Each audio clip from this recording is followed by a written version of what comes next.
Welcome to the Whitetail Legacy Podcast. And we get the back view of him. And I mean, it's just a mega. 52 yards is a long shot. Magnum PI, what we named him. No idea. Just a magnum. Yeah, just a magnum.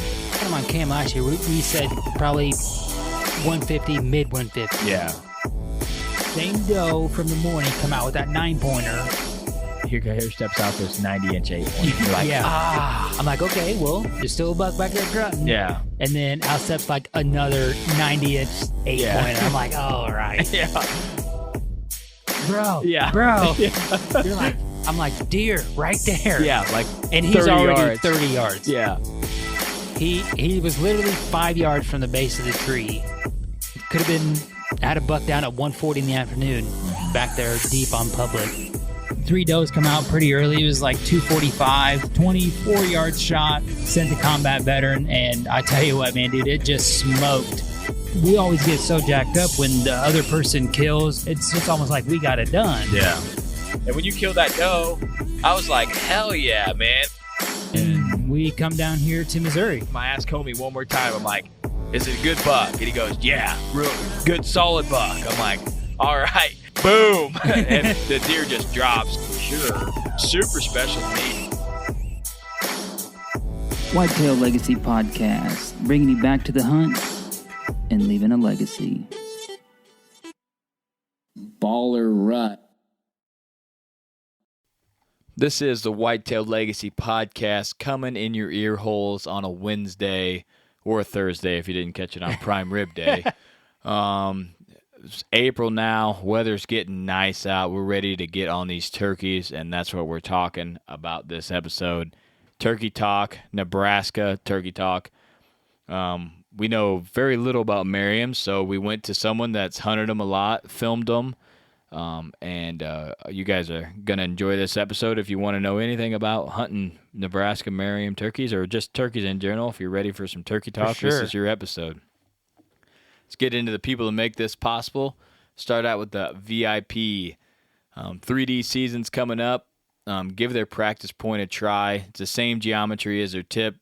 People are shooting lights out with this thing. They're coming in a 3-pack. Or if you buy the broadhead, you get a free one with it. So that's what we're shooting for field points. Same geometry tip as the veteran and the combat veteran. So do you have the VIP veteran broadhead shout out? Yeah, this week's shout out is Greg Nunez. He served 8 years and helped in Hurricane Katrina cleanup efforts and also served on some President of the United States protection. So, Greg, we appreciate your service and everything there with Hurricane Katrina and making that sacrifice for us and our country. Yeah, Greg, we appreciate it, man. 8 years is a long time. Thanks for all you did for us and our families. And big shout out from the Whitetail Legacy Podcast and VIP. ECW hunting calls, all your custom call needs. Our calls are ready to rip. We got the slate calls, slate and glass. And we also have the box call ready to get that high volume if we need it in the back burner. Ingram's Outdoor Obsession, hopefully taking a bird to him this weekend, homie says. Dude, how cool would that be? That'd be super sick. Can you call your shot before you make the shot? That's what I did. I said, that's all you do there, big dog. So, yeah, hopefully being able to take a bird up to him. I don't know if I'm going to full body one or not. I got to decide what I'm going to do. Say, you're not like fully into it. I just don't feel like you're ever going to do one. I don't know. Maybe. Shorter amount of deer, no problem. Yeah, all day. Full body of turkey, I don't think you're there. I don't know. Yeah. You're not ready to have one. Yeah. Exodus trail cams. Keep checking out Trail Cam Radio Podcast. A lot of good knowledge on there. I want to talk about kind of one of their first episodes I ever listened to was just the trail cam knowledge that they put on there. And there's so much stuff that I thought I knew that I learned from megapixel size to what batteries, SD card classes, and everything. There's a lot of good knowledge on their podcast, and they're giving away for free. You know what I mean? So yeah, there's a lot of good stuff on there. Check out Whitetail Cribs, Exodus Trail Cameras on YouTube.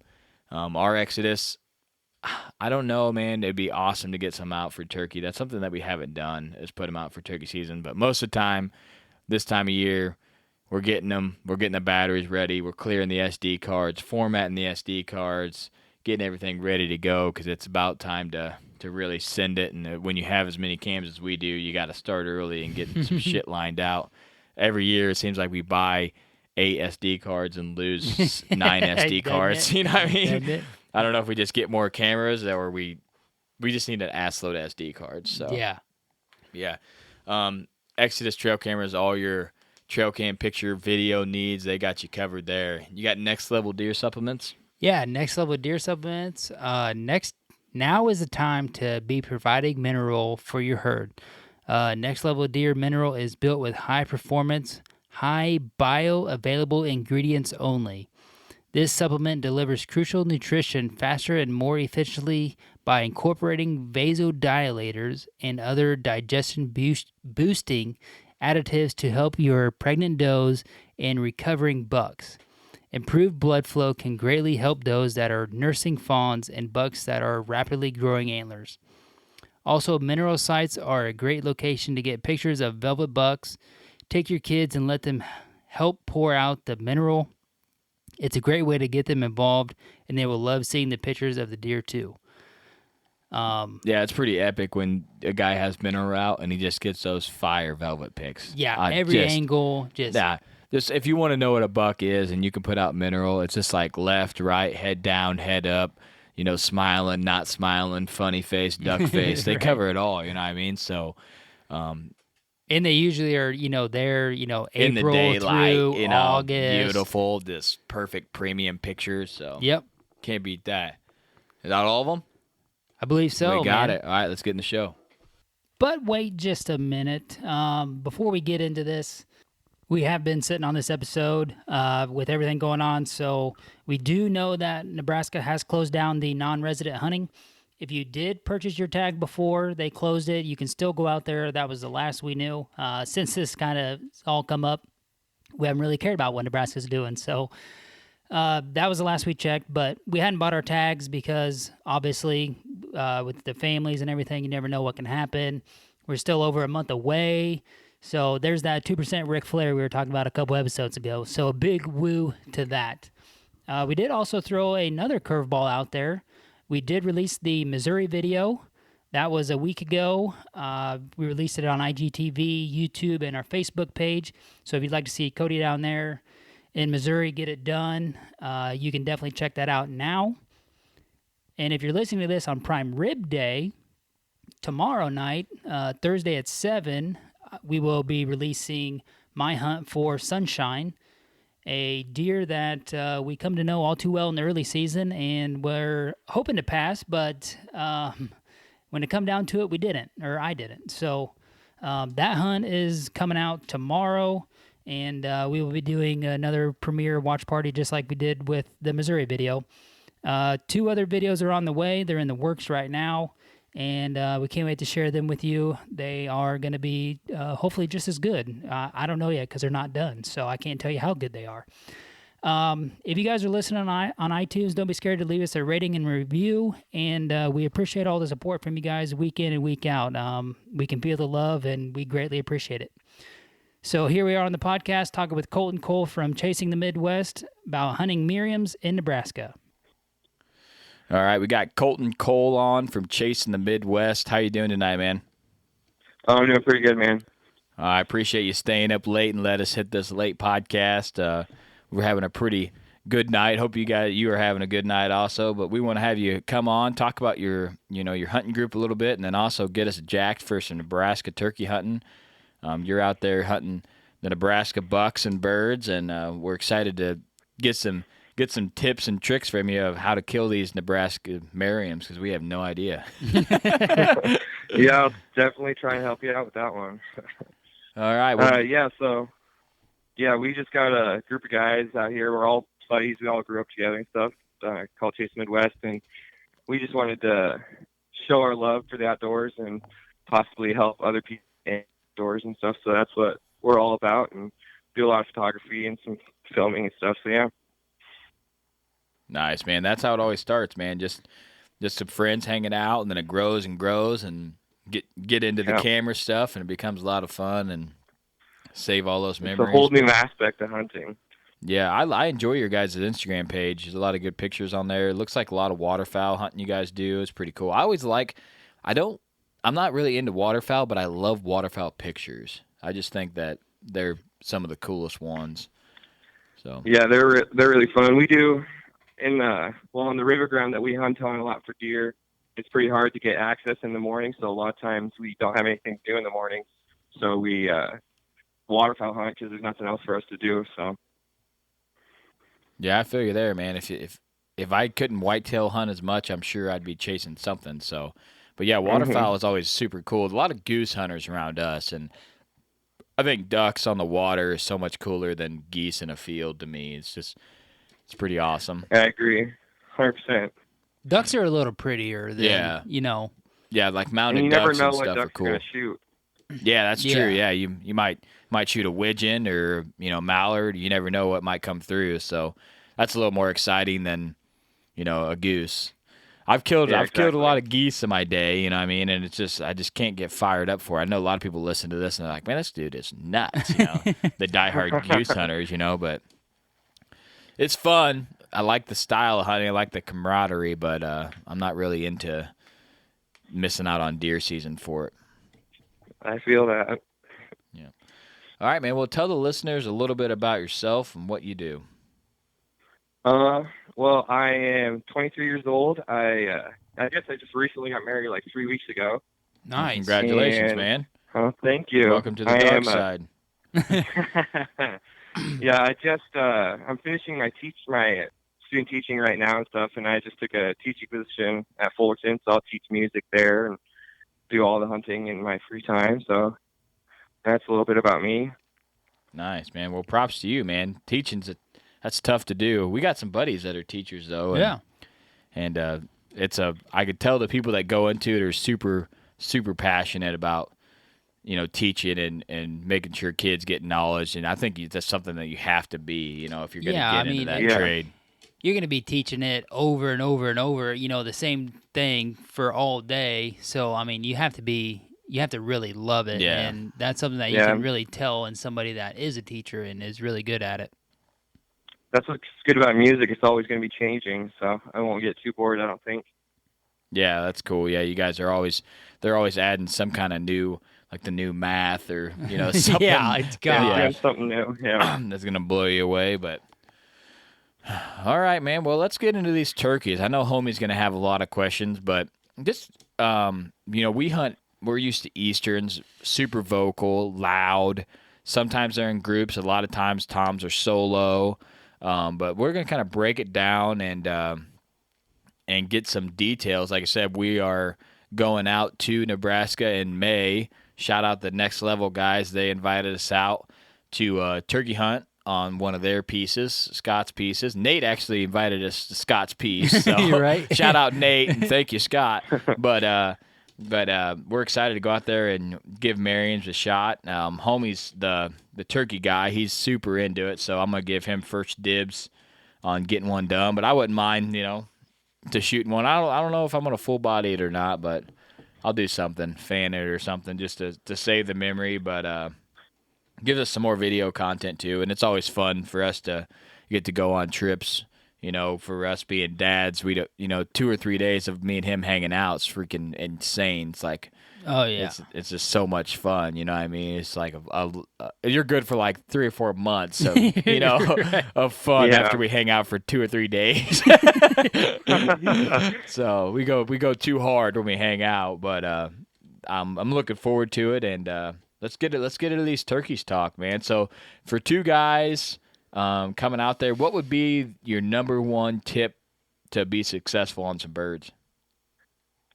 Well, for me, the most important thing, and what it all boils down to, is just scouting. You got to find where the birds are, and even if that takes your first day out and just walking around, finding the birds, finding the roost. And depending on where you are and stuff, since you'll be out in the sandhills and stuff, you might have to cover a lot more ground than you would if you were in a lot of timber and stuff. But Usually they roost right next to the field, or like cornfields or wherever they eat. They usually roost pretty close to there. So, but that'd probably be my number one tip, is just scouting a lot. Yeah, that's something that we'll be going to this ground we never been on. Scott's pretty familiar with it, so we kind of got some intel there. They killed a bird out there. They called in a couple birds out there, and there's definitely turkeys on them. We've seen the videos of him during deer season and the trail cam pictures and stuff. A lot of turkeys on it. I'm just kind of excited to see how the ground lays out, and just if you could kind of explain just the layout of the ground, the area, and what it's kind of like, because we're used to like ag fields, blocks of timber, etc. So what's it like out there? Well, for where I hunt and stuff, it's right off the river, and so we have quite a bit of marsh and a creek and really big, like 50 acres of pretty thick timber all through there, and then we got some pasture and cornfields right there, because we do have a lot of cornfields. But you're going to be more out in western Nebraska, so there's going to be small strips of trees, at least to you guys it'll look like small strips of trees, and it's just going to be sandhills that are like 40 foot tall that you got to go through, and just prairie, and then you'll have quite a few cornfields still out there, and there will be a few alfalfa fields, but that's basically what it'll look like out there for you guys where you're at. Nice. Yeah, that's what a lot of his snaps look like. I would say we know there's a cornfield or two in the area. Personal call out right there. Yeah, no, it looks like there's it's pretty hilly and little patches of timber. I would say where he was really deer hunting, looked like it was on a main road, and turkeys were coming like up the gully, kind of hitting that road, and then going into more of a flat land in the timber. Yeah, so be interesting. Like we said, we've never hunted Merriams, and we've got a lot to learn. But I think being out there, I feel like you can figure out turkeys way quicker than you can a buck. You know what I mean? I do too. Get a flow of what they're doing. They are way easier to pattern because they'll do the same thing for a month, while a buck will do the same thing for 2 days. Yeah, or 2 minutes. I would say I also just wonder if that's because the turkeys are more vocal and you can hear them farther away, so you kind of know where they're at without having to be on top of them. If a buck was just out there gobbling, you'd be like, there's a giant over there. Yeah, there's a 2-year-old over there. That's what we need. Be some gobbling bucks. We might be able to kill something. Right? Maybe. So with these turkeys, can you hear me? Yeah, I can hear you. These turkeys? Yeah, so with these turkeys, are they flying down in the fields more or down into the timber? Cody and I sat up on a group of birds last year, and they flew down in the timber, and we didn't really get any more look at them, but I was wondering if the Merriams tend to fly down more into the open field. So I actually literally last night messed up with this, because from everything I've ever seen, the Merriams like to fly into the trees, and then at the end of the night, they go out to the field and they feed, and then they'll fly back into the trees from the field. And so I set up right on the field and stuff, and they changed their mind and flew in from the trees. So it really depends, but usually from what I've seen is in the mornings they like to fly down into the trees unless there was something that spooked them. So like if there's a coyote that ran through there in the middle of the night, like I've had trail cam pictures, there'll be a coyote run down in the trees, and they're going to go land out in the field because they feel safer. Yeah. So it seems like the birds up here, they normally like to go to the fields, but that day they went right into the woods. So yeah, I would say just at that spot, if they do fly out on the field, like I feel like it's a good day. Yeah, like, it's a great day. Mm-hmm. I feel like typically they are flying down into the timber. More just because I feel like they have cover, kind of get down there, get situated. Yeah. Be like, okay, I'm good here for 20 minutes. You know. So yeah, they definitely just feel a lot more protected there in the timber. Yeah, maybe they're just getting down and kind of getting their ground. Get the wings stretched out. And be like, all right, come out here to the field. Now. Yeah, I've been gobbling the water off me, but Merriams, do they gobble a lot on the roost, or are they super vocal? Or when they first fly up in the roost, I'd say they're pretty quiet until it starts to get dark, or unless there's a loud noise that scares them. But right before they fly down, like that half hour before, they are very vocal, at least from what I've experienced. They're always just going off at any. You shut your car door and they're going to go off. Oh, yes. Nice. Yeah, that's what we like to hear. We like those vocal birds. We need everything to help us kill them possible. Right? Right now, all of the turkeys are in pretty big groups. Like the group I saw last night was probably 60, 70 birds altogether. And nuts, so the more warm weather that we get will help you guys more, because they'll start to break out and split up and stuff. But when they're in these big groups, they are pretty quiet and they will sneak up on you. But by the time May gets here, it should be warm enough. They'll be separated and you'll be hearing a lot of gobbling. At least you should be. Nice. Yeah, that's what we hoping. We tried to push it back a little later. That's what they suggested also, was to go back a little later to give us a little better chance of getting them separated, maybe striking up a couple lonely gobblers at that time of the year. Seeing 60 or 70 in a group would be absolutely nuts. That'd be insane. Yeah, there's a lot of turkeys down there. This last deer season, my little brother was sitting in a tree stand, and he lost count at like 120 turkeys coming out into the field, just all together. That's deer hunting. Yeah, Scott was sending us like 20, 30. I would say 25, 30. Yeah, and there's like a bunch of longbeards. Oh, like, and he's not shooting them. I'm like, why would this guy shoot these, man? He's like, I'm deer hunting. It just depends on the terrain. See, out there in the terrain, there's not much cover, and they're not as protected and stuff, so they don't get in as big of groups usually out in western Nebraska. Yeah, everything I've ever seen on TV for Nebraska, it's just like a giant group of turkeys out there strutting around, and it seems like it would be very hard to maneuver on a giant flock like that. Like us, there might be a couple of toms that you can kind of maneuver around and make it happen, but I'll be posting a video from a hunt on opening day with my buddy, or with one of our team members, Ryan. We had probably 30 turkeys out in the field with 10 jakes and like 4 toms, and they're all running around fighting each other at like 40, 50 yards. And you can hear us talking like, which one's the big one? And I'm like, oh, Ryan, I was like, they are moving too quick. I can't tell. And by the time we finally figured out which one the big one, they're at 60, 70, and that's a poke with a bow. So ended up not getting one that night. But dang, yeah, I could see it being chaos, especially if you're trying to film. You're like, I'm on the 6th bird to the right, Yeah. like 2 birds deep. Like, that'd be tough.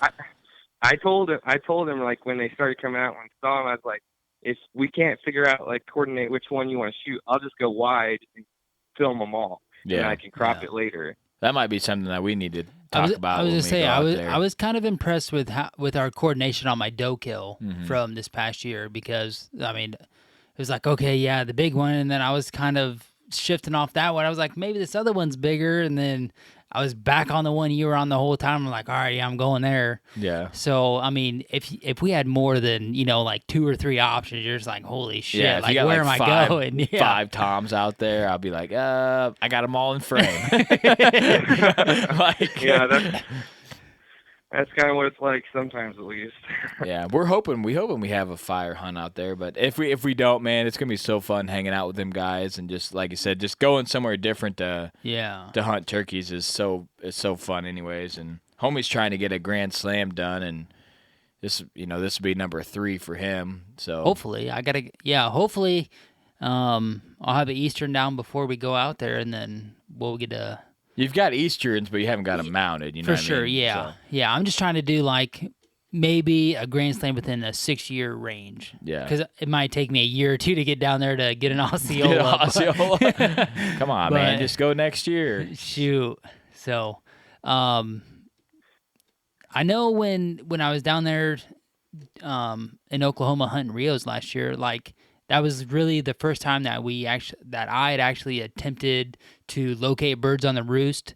So, trying to get out there and roost these Merriams is going to be kind of a different experience for me because I've never had a lot of time doing that, and I'm kind of looking forward to that. So that's why I was interested in, how these birds are approaching the roost trees and how they're coming down out from it. Yeah.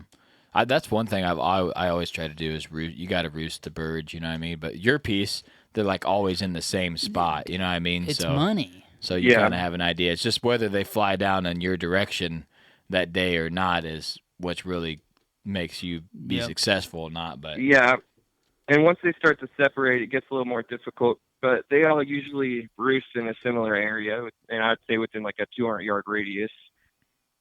Nice. Yeah, that's good.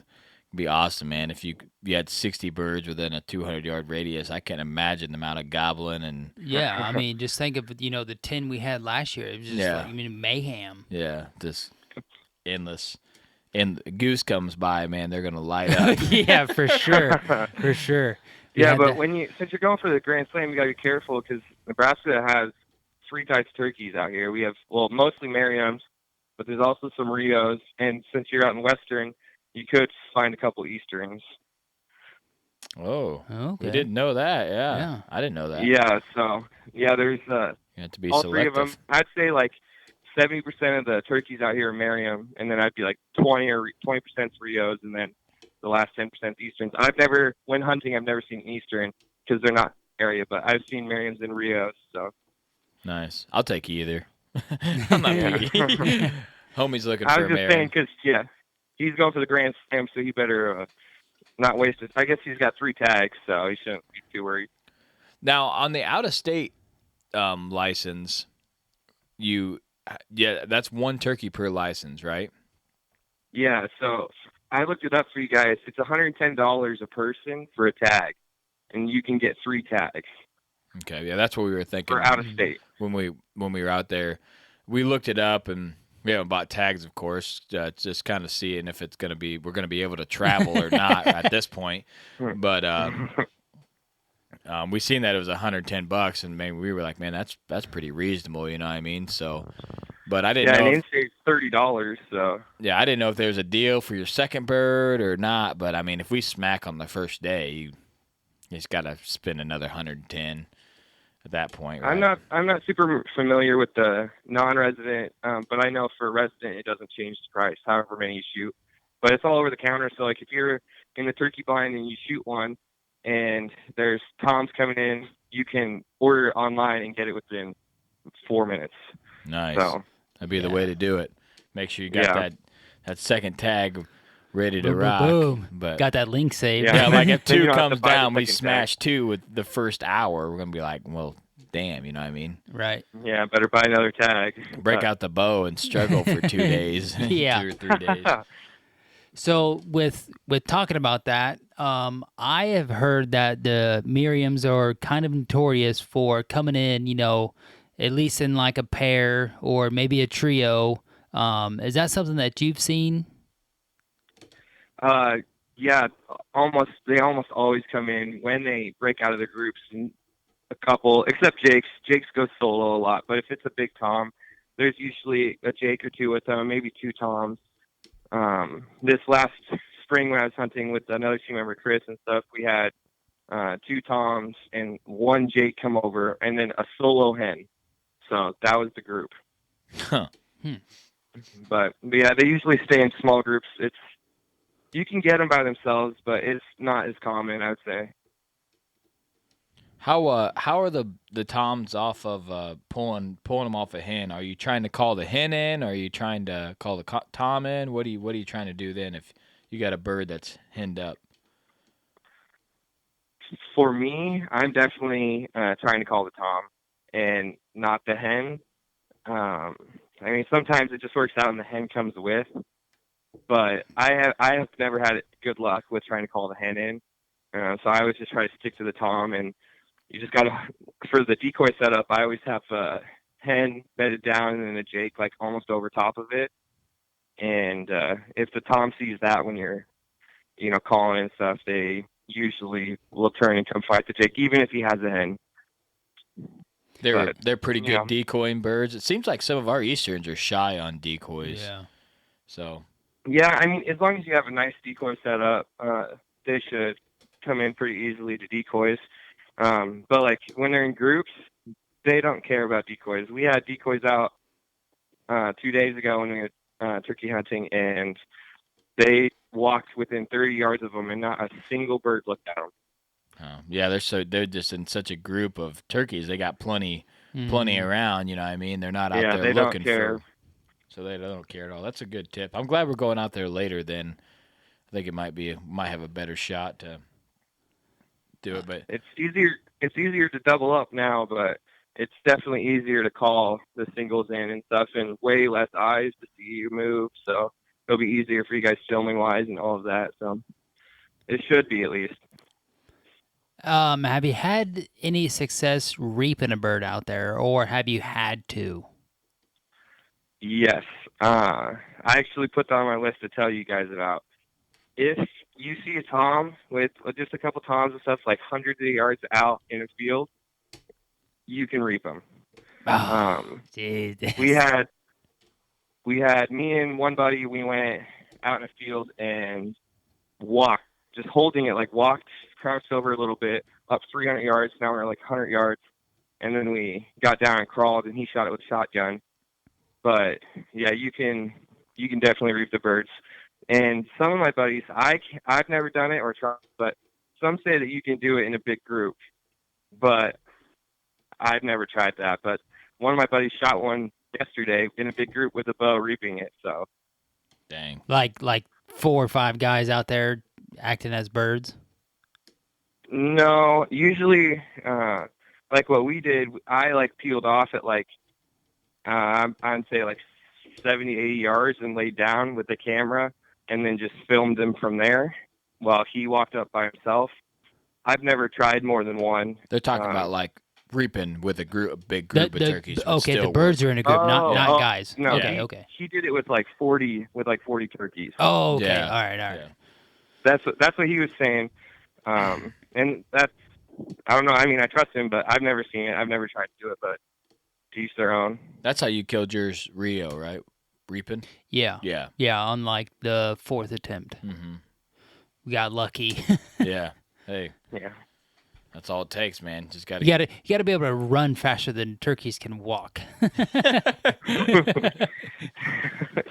Sometimes that's a challenge, man, especially when you're going to sandhills. Yeah. Got our cardio up high. Oh yeah. I would say I think mine's pretty decent. I'm not sure about yours. Oh, what? I'm not putting any doubt in you, but I'm smoking you on the public land. Absolutely trashing you. I gotta wait for this guy. Well, we're in peak shed season right now, so Yeah. you might be there. I got 30 plus miles. So I don't know how many miles you got. -2. Yeah, I was saying not 30. So I mean, you can reap them. They're not call shy, as probably not as much as us. But what kind of calls are you using? You using mouth calls mostly, box calls? I solely use a mouth call, but that's because when I'm hunting them, I'm always with my bow, and I'm trying to self film, and so I just don't have another hand to use a box call. But like my suggestion would be, like, if you have somebody running the camera, would be to bring a box call and a mouth call, and use the mouth call when they're out there, like your first call in the morning to hear them and stuff, and then the closer they get, switch to the box call, just for it to be quieter, and then if you need that final cluck when you're getting ready, you can do it with the mouth call. So at least that's what I do if I have a cameraman with me. Yeah, it's always nice not to worry about calling, and you got a camera guy. And Yeah. I don't know, I like to set back a little bit when I'm the camera guy and let the guy go forward just a touch. And we tried that last year, but like I said, I'm hoping it's just magical. They just fly down and just whack. It's not gonna happen. I mean, just one time. Could it happen one time? It'll probably happen on the Eastern and not out there. For sure. Probably won't even see a bird. For sure. We'll have to make two trips out there. Yeah, that'd be all right. Well, Nebraska Game and Parks, they always say that Nebraska is the best state to turkey hunt. So, I mean, a little biased, but that's what we hear. Hopefully so it works out for you. We're looking forward to going out there and giving it a shot. I would say I'm ready to go. I'm ready to go right now. Yeah, I know it's getting real close when this episode releases to when we'll be out Yeah, there. So I would say we gotta. I think my problem might be is that if I do get one down here, I'm gonna lose a little bit of motivation out there, and then just get into having like a decent time. yeah, no, But we got to hunt out there. I mean, I know we gotta go you out could there. hunt all day. We gotta be. I mean, Yeah, that's another thing. Is like, how are the birds in the afternoon? From like, so I would say my slow time here is past noon. I've killed quite a few birds between the 10 and 11:30 hours, but we can't hunt past 1. So I'm just wondering how it is out there hunting in the afternoons. From what I found, at like 10:30, 11 o'clock, I get out of line. Possibly before that, depending on what the birds did. They usually don't do, at least I've never had luck with them during the day. But once you get to like 4 o'clock, 5 o'clock in the afternoon, maybe even a little bit earlier, they'll start responding to calls more. But for whatever reason, in the middle of the day, they seem to just not care what you do unless you go reap them. yeah, that's the time you need to be driving around and trying to reap that midday.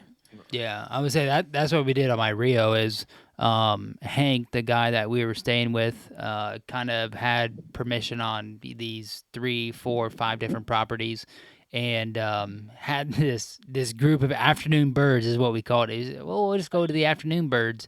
It started raining at like 9, so we stopped hunting, and then like 11:30, we're just like, oh yeah, let's go drive by the afternoon birds, and sure enough, they were right where they were supposed to be.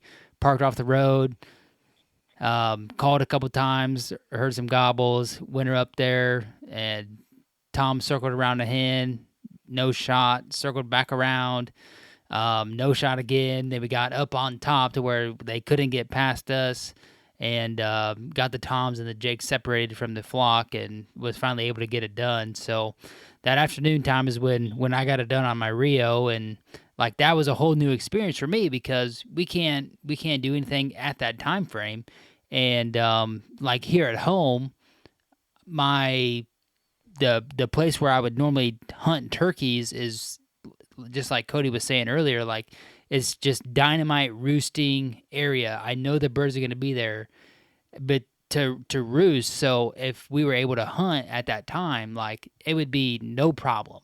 I wouldn't even probably go out in the morning. Like it would just be, that clockwork to just go out there You know in exactly the evening. where they're Yeah. gonna be roosting. He's like, well, I know at this time I need to get out there just to be undetected, and then boom, turkey's going to be here because they're going to be here in the morning gobbling. Yeah, that's gonna be a huge game changer for us being able to hunt throughout the whole day and not just be able to be cut off at 1. How many? Just in your experience and maybe your team's experience, how many birds have you killed in the morning compared to the evening? If you don't kill them within the first 30 minutes of the morning, your best chance is going to be in the evening. If you don't get them right off the roost, it's pretty hard to pull them in the morning, at least from our experience.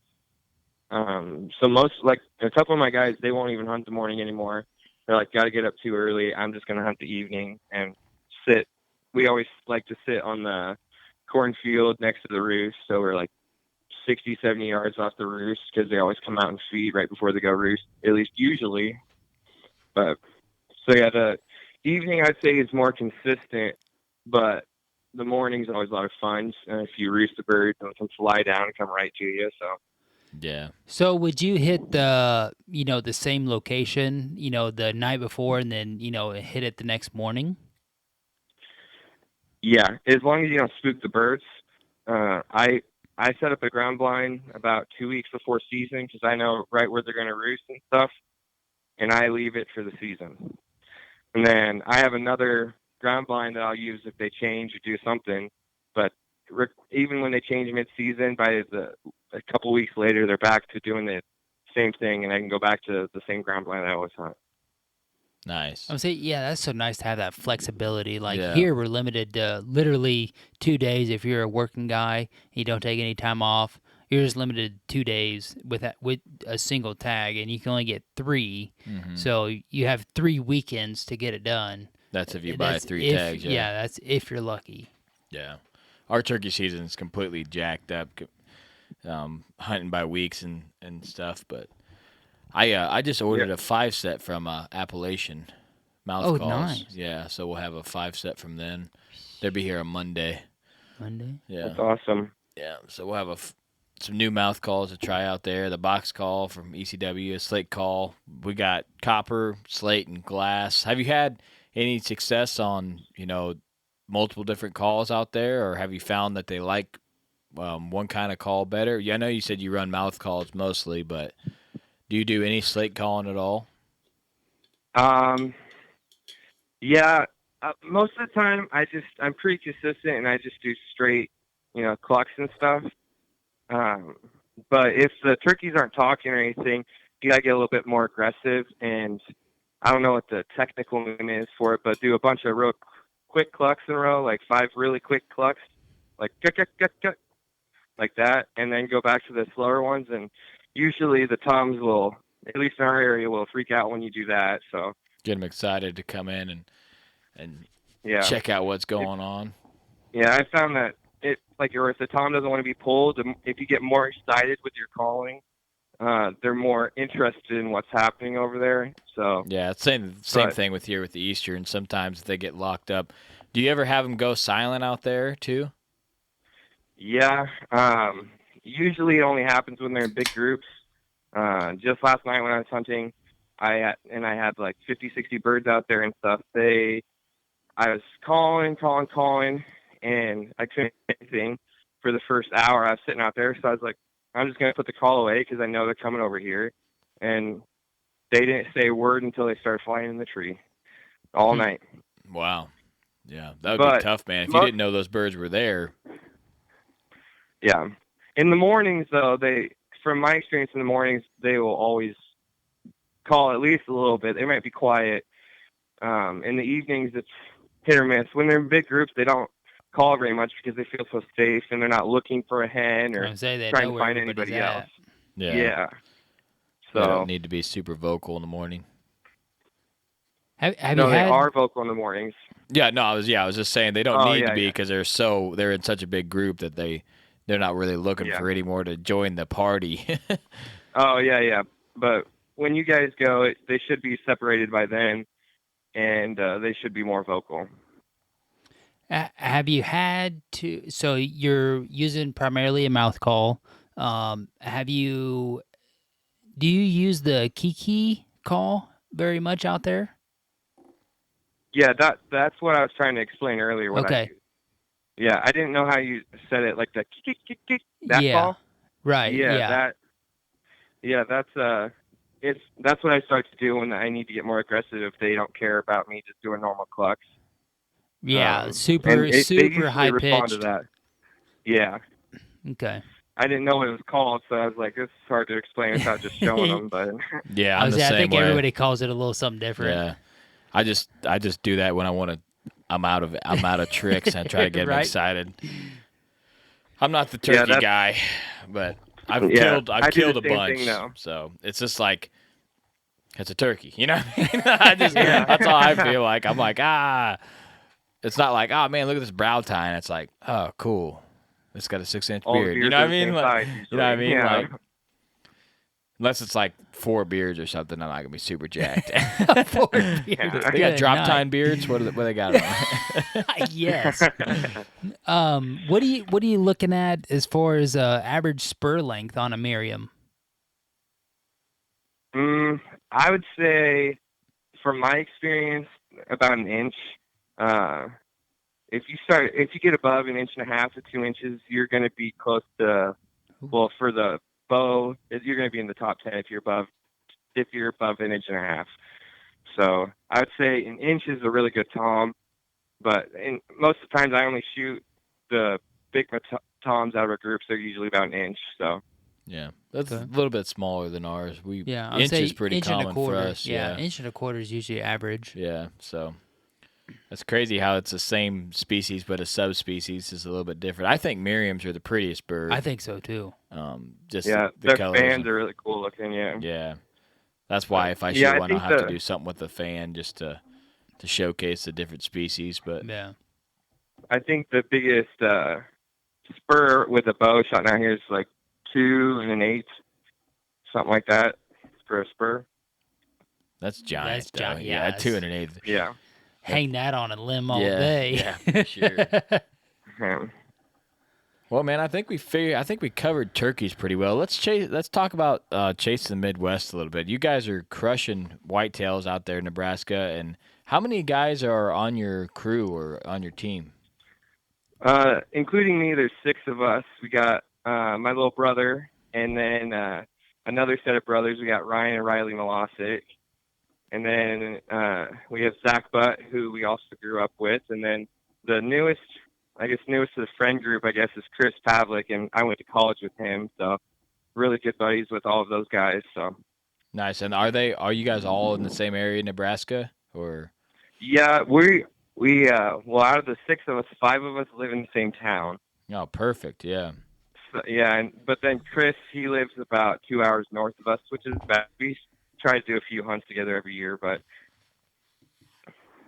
Yeah, that's awesome, man. When you can get your buddies together, and it's super cool that you guys are filming, this young and being able to show your stories for that long. If you guys stay at it, and then they're just going to keep getting better and better, and you're going to be able to be That's the our plan. age and be like, man, look at this hunt we had, 5 years ago. So Yeah, that'd be that's super cool. I would say just Yeah, having and- everybody on like the same goal, and everybody's putting in the same work, and trying to do the best that they can. yeah, exactly. And we all are diehard bow hunters, and so if the wind's not perfect for me, I'll be like, I want to go waterfowl hunting in the morning. They're like, well, the wind's good for me, so you're on your own. And I'll just go by myself. But I hunt where I hunt. If you go over, there's one property in between us. Actually, it's owned by Antler King. You go over half a mile, and the two other brothers on our team, that's where they hunt. So we hunt within half a mile of each other. 4 of us do on the team. Nice, man. So you guys are probably hunting kind of the same bucks and everything then. Yeah, we get pictures. We'll always text each other pictures. We'll get the same pictures, and well, like one of them, I'll post a picture later. Ryan, I missed a really big deer this year. I hit a limb, went about 3 foot above his back. I found one side of his shed, and he found the other on his property. So we took a picture together, holding each side that we found. So. Nice. That's awesome, man. It's cool when you have buddies that own the property next to I you. was That gonna would be say, super, dude, super. if we had just a couple buddies that were close to us, like just think of the information, Just to piece everything it's together. like, oh yeah, well we didn't have this deer on cam for 4 days, and well yeah, he was down here for 3. You Yeah. know what I mean? And they was traveling a day. Like that would Yeah. be just Yeah, Super cool. the solid. biggest deer I've Yeah. ever had on my property that I hunted him all of last season. Had like 15. I saw him like 15 times, and I've always been able to count on seeing him all of August, being able to watch him in the cornfields, and get hundreds of pictures of him. And this year, I didn't get a single picture of him, and I was freaking out by the end of August. I was like, I haven't even seen him. He must be dead. And then like first week, my buddy Ryan, he sends me a picture through the binos at like 300 yards of this deer. I'm like, thank God he's still alive. But he's still running out there as much as we know. But it's nice to be able to communicate like that. But he also shoots your deer, though, so that's not great. Yeah, I would that say, is true, yeah. It's good for the information, bad when it goes the other way. Yeah, bad when it goes the other way. When they're like, oh, yeah, that deer's dead, bro. You know that deer you had a bunch of trail cam pictures? Yeah, I shot him. Yeah, he's gone. Yeah, he's gone. Yeah. Wiped out. But, yeah, man, keep filming, man. Keep creating that content. We're going to keep following it. We love to give guys like you a voice to reach some of our fans and followers. We like to give helping hands out to teams. It's hard to grow and hard to get exposure, so we're glad to. Yeah, it really is, especially now with Instagram limiting everything. It makes it harder too. So. Yeah, Instagram limiting, Facebook limiting. I think it's Yeah. only going to get tougher from here on out too. That's why we keep reaching to other platforms and just kind of getting our foot in the door there in case it gets super hard places, But, man, I appreciate you coming on and talking turkeys with us. I think we covered it real good, man. I'm super jacked to get out there. We kind of hit you with a bunch of questions, and you nailed it, man. Yeah. We kind of all over the board, but we had a bunch of questions that we wanted to know, and there's nothing better than to talk to a guy that's out there hunting this species, and been successful on it and had buddies that have been successful, and you filming them and getting to see them year after year, you know what I mean? So we really appreciate you coming on. Yeah, no problem. I really appreciate the offer, guys. All right, guys, I hope that got you jacked for turkey season. I know we are getting super jacked. We're going to be after the Easterns first and then going after the Merriams after that. Hope you guys enjoyed this turkey talk. Check out Chasing Midwest. Like I said, they're killing turkeys, ducks, geese, deer. Just another group of guys that wanted to come on, and we're glad we could have them on and get their brand out to some people and get out there. Turkey season is getting real close. Don't forget to turkey hunt and look for morels at the same time. Yeah. A little secret tip. Take your kids mushroom hunting. They love it. Leave a legacy, and Whitetail Legacy's out.